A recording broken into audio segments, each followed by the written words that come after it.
Welcome back to Southys Fishing. This video is going to be about the fundamentals of Navionics.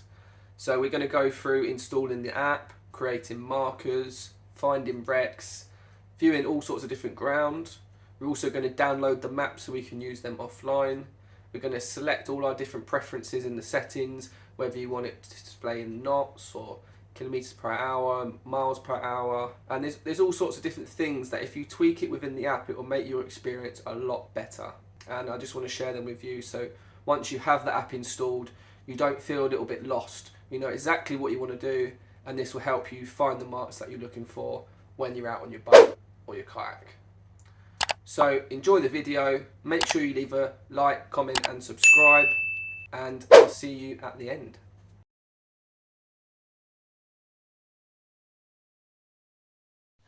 So first of all, what you want to do is open up your Play Store for Android or your App Store for iOS and search for boating. Here you can find boating, marines and lakes. This is actually Navionics. So a lot of people have said to me before, I'm searching for Navionics but it's not coming up. So open the app once it's installed, and here you will have your basic map.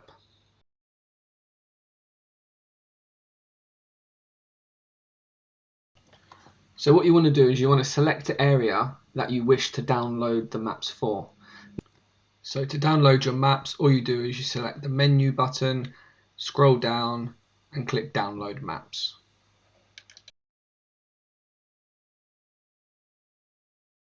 Now you don't have to do this, but I would definitely recommend it, because once you download the maps, you will not need any internet connection whatsoever to use Navionics. Now this is great because it, one, saves data, and two, if you're offshore and you don't have any internet connection, you're still going to be able to use your maps. So select what overlays you want and then select your area that you want to download in and click download. Make sure you download this over Wi-Fi because it will use up a lot of your data if you're doing it over your 3G, 4G, 5G, whatever you've got. So when you zoom out, you can see the area that we've downloaded the maps in because it is a slightly lighter. So let's go on to the next part, the menu. So once you open up the menu, you've got all sorts of different settings. Now this can look quite confusing for your first time use. But first of all, you want to check to see that you've got the latest update. So update that. If you've just downloaded it, then you probably do have the latest update.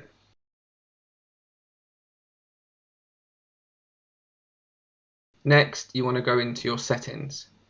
Select units, and in here you can select all of the different units for your preference. Now this is, like I say, preference.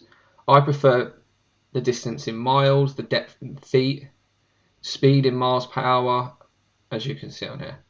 So select what units you would like, and then these will be saved under your user account. So after you've selected all your preferences for your units, this will now update inside of your app.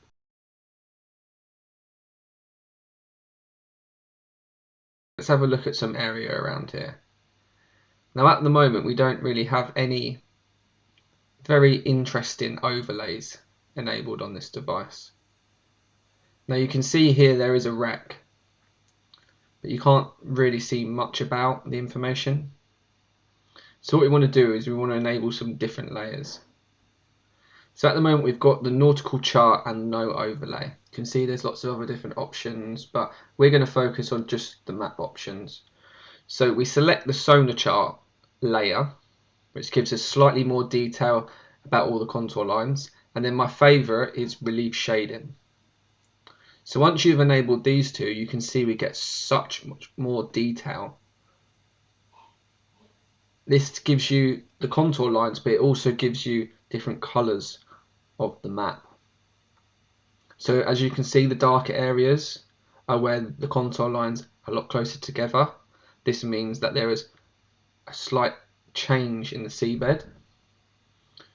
So to put it clearly, if it's a darker area close together like you see above, that means that there's a drop off.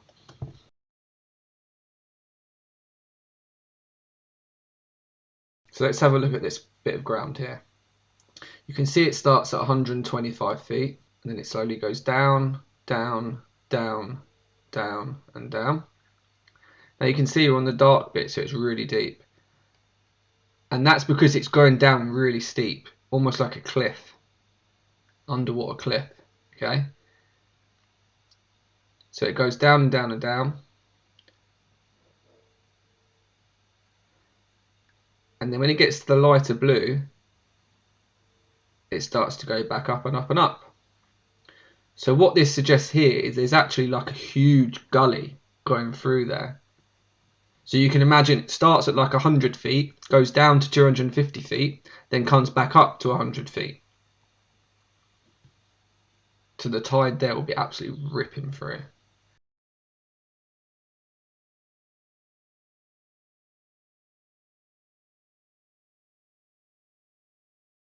And if we were to go over here, we can try and find a wreck. So you can see here's a wreck quite clearly. You can see the dark contour. You can see how that's different to everywhere else on the map. So we can measure this wreck by using our measuring tool in the bottom right. So this is really good. You can see how long the wreck is. So to zoom out, you just pinch the screen. So let's take a look at another wreck. So over here you can see we've got a wreck in 105 feet called Frognor Wreck.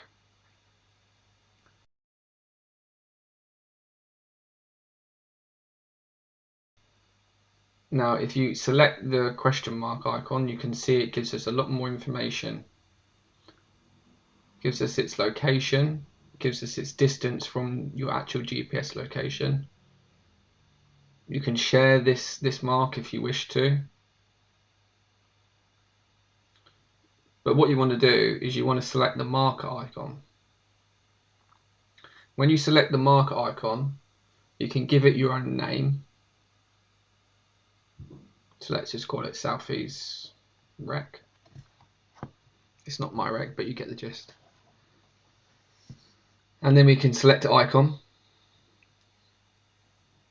You can change your location to your location, but don't do that. Just select your location of your pin marker. Select your icon and click save.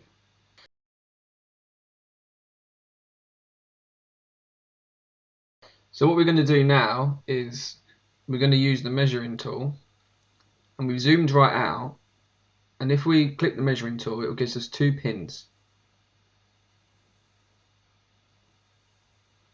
So we can measure the wreck,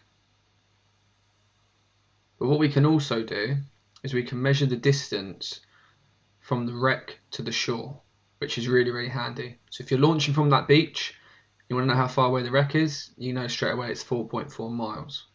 So that is really, really useful. This will help you plan out your routes for the day, and it'll help you find out whereabouts these wrecks are.